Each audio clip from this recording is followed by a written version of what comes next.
I'm going to talk a little bit about, first of all, the situation in Israel. I think you probably know as much as I do, so I'm going to be quite brief about it and just describe the situation as we see it. Following this barbaric terrorist attack by the Hamas, Israel entered into a state of war. And it can be divided into two parts. The first part is the major part that is being done right now in the south. The Israeli army's goal is to destroy the military and administrative capabilities of the Hamas. It's in the middle of hopefully doing that, and it's still ongoing as we speak. At the same time, we also have problems in the north, as you know. The Hezbollah, another terrorist organization, is trying to disturb life in the north, is applying some violence. Israel responds to it. We don't know what's going to happen there, but right now there is tension and some violence in the north as well. As a result of that, many people from the south and from the north were evacuated. We are talking about, I believe, around 140,000 people combined from the north and south that are now at different places. I'll get to it in a few minutes from now. And this situation of war in the south and military action in the north continues and will continue for the next probably few weeks. The optimists amongst us hope that in a few weeks this will be over, at least the acute stage, the stage in which so many reserve units are being used will be over in a few weeks. And then hopefully at that time, we can resume more normal activities. It's not going to be entirely normal, as you know, but at least more normal activities in Israel in general, and we'll resume as much as possible life as we know it. Of course, no one knows what's going to happen. It could be weeks, it could be longer, especially if the situation in the north escalates. And it's impossible really to predict what's going to happen. While all this is going on in Israel, you guys out there in the world encountered some sort of an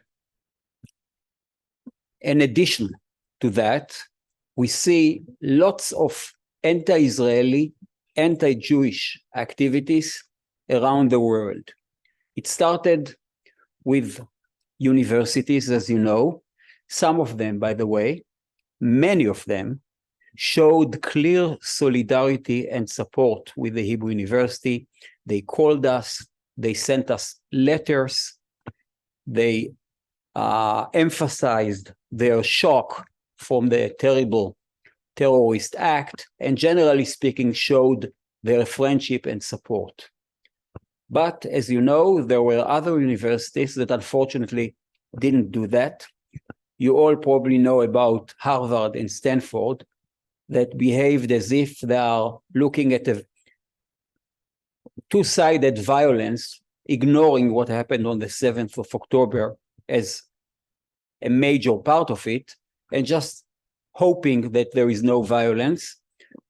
We did something that is unusual for universities. Universities usually talk to each other in friendly terms, and we sent a letter that in our mind exposed the hypocrisy in doing so, in ignoring the major barbaric act that led to everything that we are witnessing now. They did respond to it to some extent, but they and other universities still try to remain out of that conflict. At the same time, in the campuses of many universities, we see all kinds of anti-Israeli and anti-Jewish activities of all kinds. And now it's also being spilled to the streets in some cities around the world.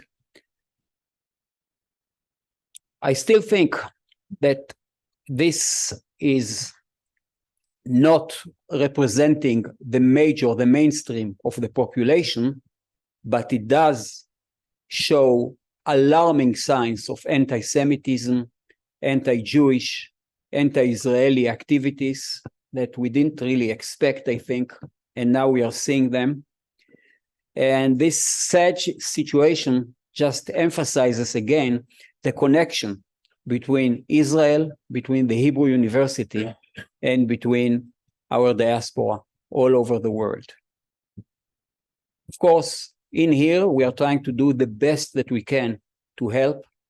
We talk to all the universities. We sent letters to the universities. Yossi Gal was in the United States for an extended period of time for this purpose. I might be coming in a few days or a few weeks as well. We can do whatever we can do, and we hope that we can help. But please remember throughout this, we didn't do anything wrong. We just try to do good things in the world. We don't deserve any of that. Not the Hebrew University, not you, not anyone. And our fight is the right fight. And we will continue until we eliminate these kinds of negativity from the world. I should say, by the way, again, that at the same time, there are universities that do show solidarity, and there are many examples. This morning, Oron Shagrir, our Vice President for Internationalization, and I had a nice meeting with KTH President. KTH is a very well-known technological institute in Stockholm, Sweden. And the meeting was designed to show solidarity with us. They were actually supposed to visit Israel. They cannot now, but they emphasized again and again their commitment to the connections with the Hebrew University in a very warm way. And this is an example. So we have those problematic aspects, but we also show and see some aspects of warmth, solidarity, and friendship for many universities. And of course, all of this affects the activity at the Hebrew University. I assume that Tamir will talk about the academic year, so I'm not going to talk about it much. I'll just say that we are supposed to open the academic year in October 15th. We haven't yet started it. We have all kinds of discussions about when to start it, if and when to start it, and I'll let Tamir describe the situation to you on his part. So right now, there are no academic studies at the university, and we don't see many students in the campuses. But the campuses are open.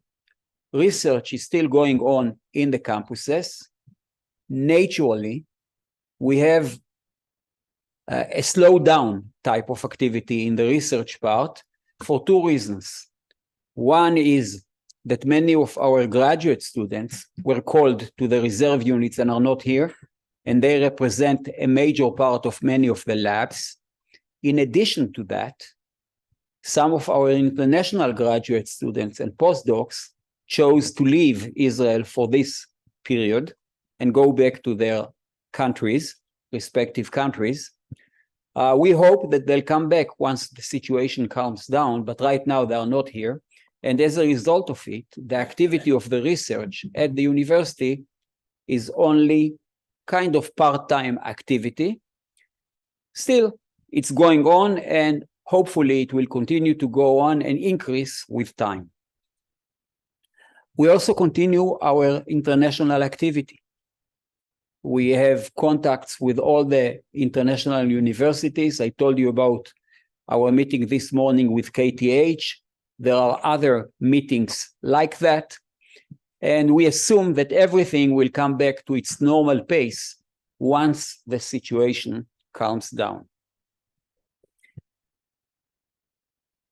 I have to describe what we do outside of the normal research and teaching activities, because it is really something that I feel proud about it.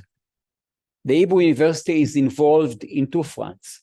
First of all, we do many things for our own community at the university, for our students, for our staff. Guy Harpaz, the Dean of Students, will talk right after me and will describe many of those activities. We do it, and we hope to do even more of it with a fund that we are right now, that we established, the fund that is called We Are One, that we established, which is primarily designed to help students once they come back from the North and the South, our students, but it's also designed to help, generally speaking, the community, the student community within the university. We do lots of things there. In addition to that, we help the community at large. This morning, I went to visit what is called, I don't know how is it called, the civil headquarters in Jerusalem, something like that. What is this civil headquarters? And this is typical of what's happening, by the way, right now in Israel. It's an organization, completely volunteer organization of approximately 4,000 individuals that are coming almost every day and are busy helping every aspect of the country that is in need of help. So, for example, I told you about those 140,000 people that were evacuated from the North and from the South. 35,000 of them, approximately 35,000 of them, are in Jerusalem. Many of them in hotel rooms, some in apartments, or in some other arrangements. And we do host a small part of them at the Hebrew University as well. And this headquarters simply helps as much as possible all the needs of these people: food, education, emotional help. Those people, some of them went through a major trauma, so we help them they help them in this regard as well. And of those 4,000 individuals, many, I don't know the number, but thousands are actually students of the Hebrew University and graduates of the Hebrew University. And what is really nice about it is that some of our faculty members also volunteer in this headquarters. And when we went there, we found one of them, Professor Elisheva Baumgarten from the humanities. And their boss in the headquarters is her student. So that student is her boss in the headquarters, and she's, I'm told, quite obedient. Knowing Elisheva, I'm really impressed by it. So everything goes on around here. And what I'm trying to tell you is that all of Israel is now involved in helping the country on all aspects of it, everything that is needed. Unfortunately, the body that is supposed to do that is not really functioning well, but Israel is functioning well. The citizens of Israel are functioning well, and we see it very clearly in the example that I gave you of that headquarters. We have many other activities as well, but I'm not going to talk much about it anymore.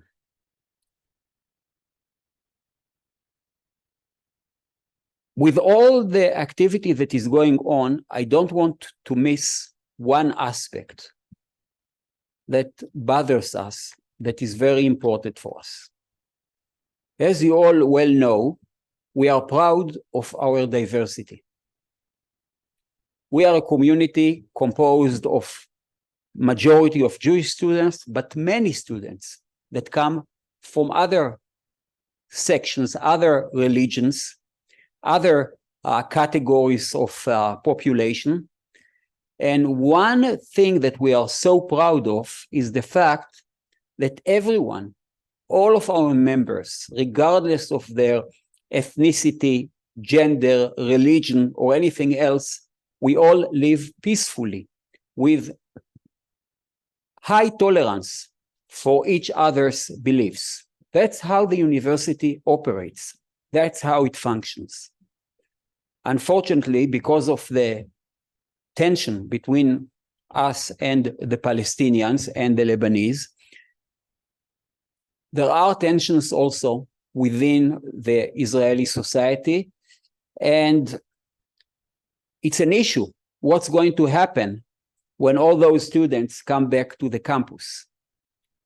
It's our absolute goal to make sure that the tolerance that we generally have will continue, that we let every single member of our community, regardless of his or her religion or anything else, they are all equal members of our community with equal rights, and we want to make sure that this is well understood.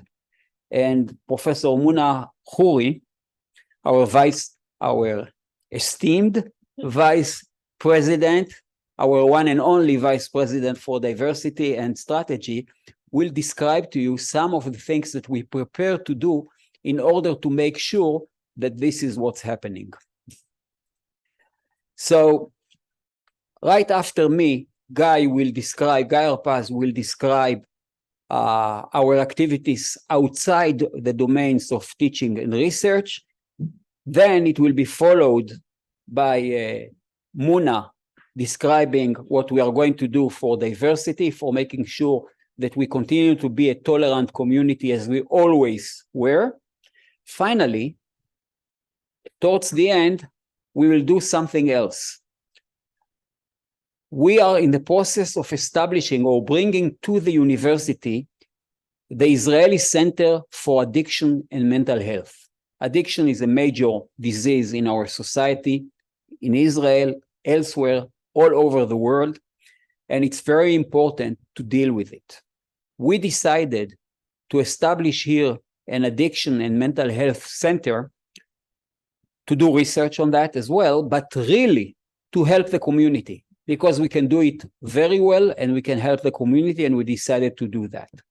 A major force in that center is Ariel Kor, that will join the Hebrew University as part of the center as well. And I asked him, and he will describe the goals of the Addiction and Mental Health Center, and then will describe how that center helps now in these trying times as well, so that you'll see this aspect as well. That's my part so far. I'll come back later on, and thank you very much.